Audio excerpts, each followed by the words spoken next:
Indoor classes. आज हिंदी की कक्षा में आपका स्वागत है। आइए छात्रों, हम प्रश्न देखते हैं। इसी क्रम में प्रश्न संख्या 1 देखेंगे। प्रश्न संख्या 1, भाषा को बोलते समय होने वाला उतार चढ़ाव क्या कहलाता है? इसका ऑप्शन नंबर का अनुतान सही होगा। भाषा को बोलते समय होने वाला उतार चढ़ाव अनुतान कहलाता है। ऑप्शन नंबर का आरोह, ऑप्शन नंबर खा अवरोह। ये भाषा के उच्चारण के आधार पर हम इसको देखेंगे। चलिए इसकी व्याख्या देखते हैं। इसकी व्याख्या देखेंगे तो भाषा को बोलते समय उसमें होने वाला उतार चढ़ाव तो अनुतान कहलाता है तथा शब्दों पर दिया जाने वाला जोर आरोह और अवरोह कहलाता है। जब हम शब्दों का उच्चारण करते हैं तो हम किसी शब्द पर अधिक जोर देते हैं और किसी शब्द पर उच्चारण के समय कम जोर देते हैं। ये क्रिया आरोह और अवरोह कहलाती है। चलिए अगला प्रश्न देखते हैं। प्रश्न संख्या 2, उच्चारण स्थान की दृष्टि से कौन सा वर्ण दंत है?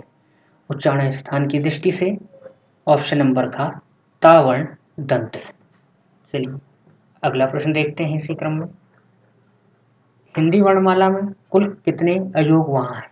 ऑप्शन नंबर का 2, ऑप्शन नंबर का 4, ऑप्शन नंबर का 1, ऑप्शन नंबर का 11। इसका सही उत्तर होगा ऑप्शन नंबर का 2। वो 2 अयोग वहां होते हैं अंग और आह। चलिए इसी क्रम में अगला प्रश्न देखेंगे। प्रश्न संख्या 4, सभी स्वर क्या होते हैं? इसका सही उत्तर होगा सभी स्वर सघोष होते हैं। प्रश्न संख्या 5, वर्णमाला में मूल व्यंजनों की संख्या कितनी है? आइए देखते हैं। ऑप्शन नंबर का 41, ऑप्शन नंबर का 52, ऑप्शन नंबर का 33, ऑप्शन नंबर का 25।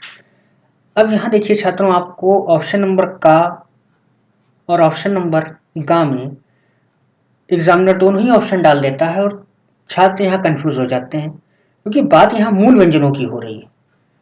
जब हम यहाँ मूल व्यंजनों की बात करेंगे तो यहाँ पर हमारा ऑप्शन नंबर का 33 सही होगा। आइए अब हम आगे देखते हैं। इसी क्रम में अगला प्रश्न, प्रश्न नंबर 6, ता और रा के मेल से किस वर्ण का निर्माण होता है? ता और रा के मेल से ऑप्शन नंबर का त्रा का निर्माण होता है। त्रा हमारा संयुक्त व्यंजन है। संयुक्त व्यंजन है। चलिए इसी क्रम में अगला प्रश्न देखते हैं। प्रश्न संख्या 7, अंतस्थ व्यंजन बताइए। यहाँ पर हमारे अंतस्थ व्यंजन होंगे यारा, लावा, ऑप्शन नंबर का।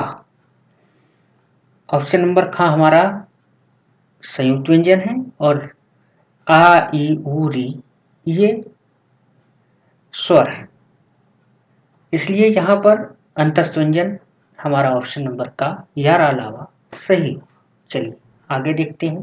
प्रश्न संख्या 8, शा और रा के मेल से किस वर्ण का निर्माण होता है?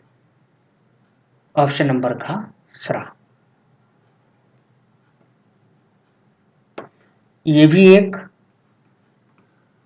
संयुक्त व्यंजन है।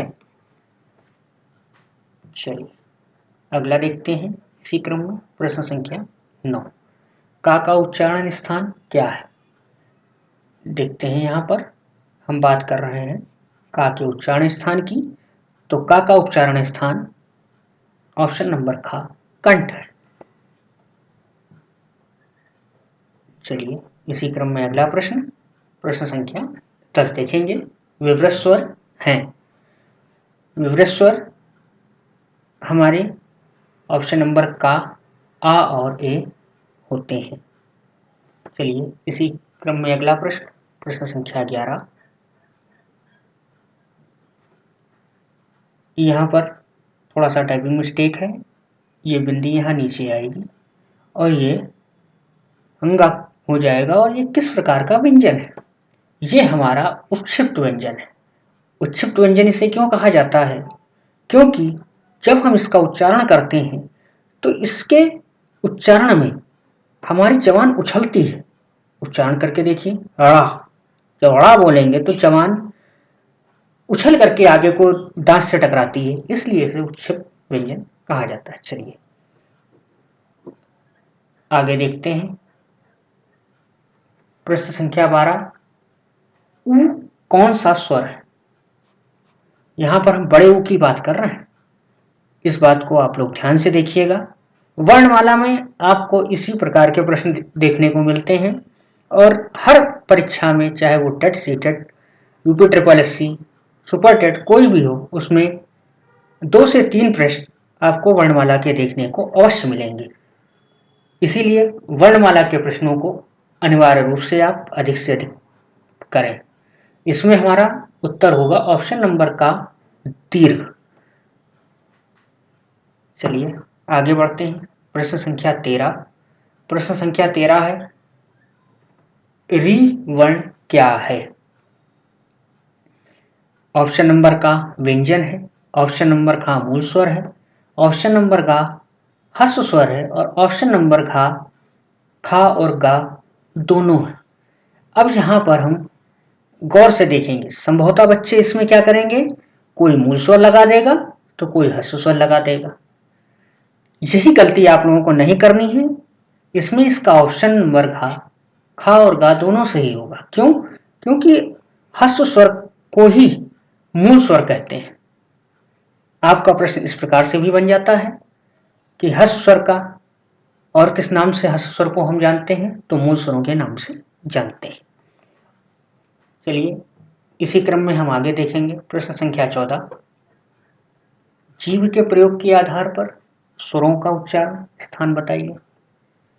अब हम जीभ का प्रयोग जब भी करते हैं स्वरों के उच्चारण में, तो हम देखते हैं कि मध्य भाग में जीभ आती है, पक्ष भाग को जीभ जाती है और अग्रभाग को जीभ आती है। आप स्वरों का उच्चारण करिए। अब जैसे हम छोटे आ का उच्चारण करते हैं तो आ, तो ये हमारे मध्य भाग, मतलब जीभ हमारी मध्य भाग में जाती है। तो जीभ के आधार पर हम देखते हैं कि स्वर का उच्चारण स्थान क्या होता है। तो जीभ के आधार पर हमारा ऑप्शन नंबर का सभी सही होंगे। क्यों? क्योंकि जीभ के आधार पर ये तीनों ही इसके भेद हैं। चलिए अगला प्रश्न देखते हैं इसी क्रम में। प्रश्न संख्या 15, आह हिंदी वर्णमाला में क्या कहलाता है? आह हिंदी वर्णमाला में विसर्ग कहलाता है। ऑप्शन नंबर खा। क्योंकि अयोगवह अभी आपने पिछले प्रश्न में देखा कि अंग और आह जब सम्मिलित रूप से लिखे जाएंगे तब ये अयोगवह होंगे, और अंग जब अकेला लिखा जाएगा तब ही अनुस्वार होगा, और आह जब अकेला प्रयोग किया जाता है तो वो विसर्ग कहलाता है। चलिए इसी के साथ ये प्रश्नों की श्रृंखला यहीं समाप्त होती है।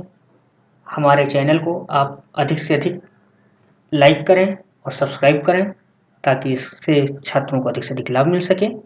Thanks for watching.